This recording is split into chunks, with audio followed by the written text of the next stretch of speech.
खुलुमबाय रायजोफोर दिनैनि गोदान भिडिअआव बयखौबो बरायबाय दासिमनि माखासे गोनां खौरांफोर लानानै फैदों नोंथांमोना भिडिअखौ जोबजासिम नायलांदो भिडिअखौ मोजां मोनोब्ला अन्नानै मोनसे लाइक खालामदो आरो हायोब्ला लोगोफोरनोबो शेयार खालामना होदो अब्ला दिनैनि सेथि खौरां होनो आखायाव लादों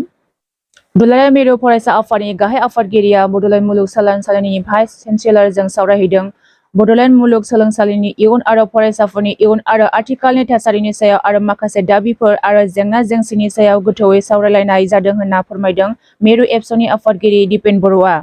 बड'लेण्ड मुलुगसोलोंसालियाव गोलाव समनिफ्राय माखासे खालि जानानै थानाय पस्टफोरखौ थाबैनो सुफुंनांगौनि दाबि खालामदों आफादगिरि दिपेन बर'आ आरो बे खालि जानानै थानाय पस्टफोराव 6 शेड्युल ओनसोलनिफ्राय जायफोरा डिग्री कमप्लिट खालामबाय जायफोरा PhD लानानै दङ बिथांमोनानो बे खालि जानानै थानाय पस्टफोराव खाबुखौ मोननांगौ होनना दाबि खालामदों मिरु एबसुनि गाहाय आफादगिरि दिपेन बर'आ बेफोरनि अनगायैबो बड'लेण्ड मुलुगसोलोंसालियाव नन टिचिं स्टाफनि सेंसन पस्ट फैनो गोनां दं बेनि सायावबो आसामनि गिबि मन्थ्रि डक्टर हेमन्त बिश्व शर्माजों गोबां बार सावरायनाय जादों होनना फोरमायदों दिपेन बर'आ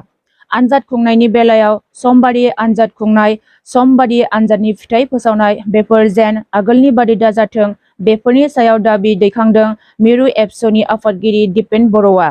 थांनाय 26 जानुवारि खालि गुवाहाटीआव जिउ गोमानाय जन्मेश्वरी बसुमतारीनि थार बिजिरनाय मोननांगौनि थाखाय गोख्रों दाबिजों रेलि खालामदों सिमेन्ट सापरि हालामनि रायजो राजाफोरा धेमाजि जिल्ला दुलाराय बर' आइजो आफाद धेमाजि जिल्ला बर' थुनलाइ आफाद धेमाजि जिल्ला बर' फरायसा आफाद UBPO बारग' NDP बोखावै लखिमपुर जिल्ला बारग' BLT अनसाय आफादनि मददजों जन्मेश्वरी बसुमतारीनि थार बिजिरनाय मोननांगौनि खुद्रिसारनायाव लोब लोब रायजो राजाया बाहागो लादों मोनसे दुखुनांथाव जाथाय मैया फुंनि समाव जनाय मुरखंसेलेक रेल स्टेशननिफ्राय जोबोर गोख्रैथिजों फैनाय गंसे रेलगारिजों सौख्रांजानानै सासे 16 बोसोर बैसोनि फरायसानि जिउ खहा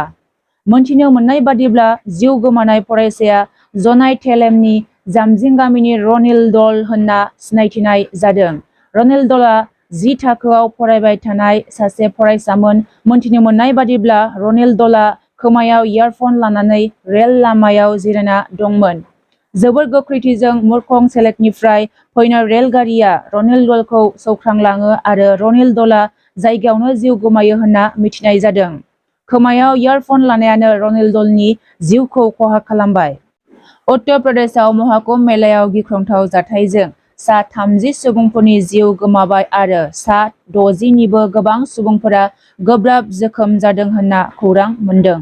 मोनथिनो मोननाय बादिब्ला थांनाय 29 जानुवारि बुधबारखालि उत्तर प्रदेशआव महाकुम्भ मेलायाव लाख लाख सिबियारिफ्रा बाहागो लादोंमोन फुंनि 1-2 रिंगानिफ्रायनो गंगा यमुना दैमायाव थब्लनो थाखाय लाख लाख सिबियारिफोरनि होंगो दोंगो जेराव लाख लाख सुबुंफोरनि होंगो दोंगोखौ कन्ट्रलाव लाबोनो थाखाय ब्रिकेड बानायना होनाय जादोंमोन नाथाय ब्रिकेडखौ बारसिनना थांनो नाजानायाव ब्रिकेडआ गोग्लैसिननानै होंगो दोंगो गोबां सुबुंफोरजों नारसेबजानानै आरो माखासेया हार्ट एटेक जानानै गासै 30 सुबुंफोरा जिउ गोमाबाय आरो 60 निबो गोबां सुबुंफोरा जोखोम जादों होनना मोनथिनो मोनदों बे जाथायाव आसामनिबो सासे सुबुंनि जिउ गोमादों होनना मोनथिनाय जादों बे जाथायनि सायाव उत्तर प्रदेशनि चिफ मिनिस्टार योगी आदित्यनाथआ गोथौ दुखु मोननाय फोरमायदों आरो जिउ गोमानाय नखरनो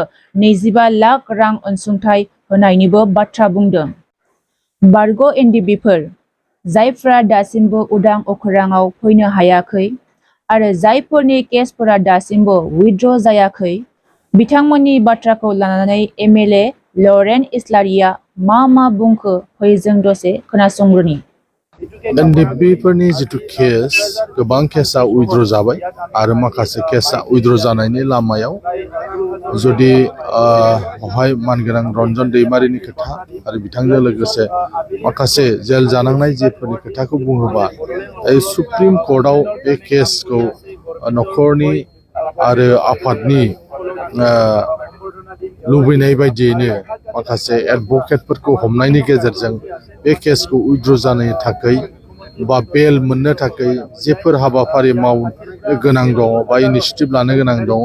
बे इनिशिएटिभफोरखौ लाबाय थानाय जादों बेवहाय सरकारजोंबो रायलायबाय थानाय जादों जाहाथे बिथांखौ गनायनि जिथु हाबाफारिफोर सरकारा लानांगौ बेखौ जाहाथे सरकारा लायो आरो जाहाथे बिथाङा कर्टनिफ्राय बेल एबा कर्टनिफ्राय बेल मोननानै जाहाथे गबोनो हायो बे बाथ्राफोरखौ लानानै जेब्लायबो सरकारजों सावरायबाय थादों आरो जों मिजिंथिदों बिथांनि केसआबो जोबलांगोन नाथाय केस होननाय लोगो लोगो गोबां रोखोमनि कर्टनि जेफोर नेम बायदिसिना दङ बेफोरखौ जिहेतु जोङो फेस जानांगासिनो दङ आरो फेस जाखांनायनि उनाव बेफोर केसफ्राबो जोबगोन होननानै जों आसा खालामदों दा बे जेसेबां जेलाव दङ बे जेलाव थानाय मानसिफ्रा जाहाथे गबोयो बेनि थाखाय सरकारा खामानि मावगासिनो दासिमनि थाखाय खौरां बेसेखिनियानो जायफोरा भिडिअखौ जोबजासिम नायलांबाय थेंक इउ सो माच भिडिअखौ मोजां मोनदोंब्ला अन्नानै मोनसे लाइक खालामना होलांदो आरो सानफ्रोमबोनि खौरां लानो थाखाय चेनेलखौ साबस्क्राइब खालामना लादो।